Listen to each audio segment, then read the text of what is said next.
গ্রীষ্মের এক তপ্ত দুপুর, সূর্য যেন আগুন হয়ে ঝরছে আকাশ থেকে।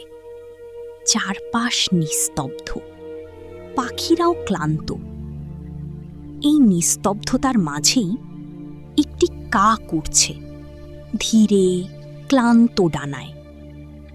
তার গলা শুকিয়ে কাঠ, চোখে শুধু একটাই খোঁজ, পানি।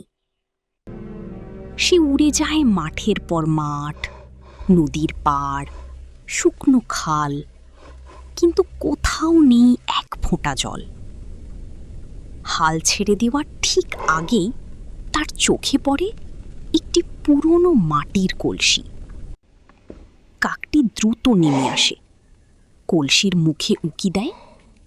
হ্যাঁ, ভেতরে পানি আছে, কিন্তু পানি অনেক নিচে। সে চেষ্টা করে, বারবার ঠোঁট ঠুকিয়ে পানি ছোঁয়ার চেষ্টা করে, কিন্তু পারে না। এত কাছে, তবুও এত দূর। এক মুহূর্তের জন্য সবকিছু থেমে যায়। তারপর কাকটি চারপাশে তাকায়। ছোট ছোট পাথর পড়ে আছে মাটিতে।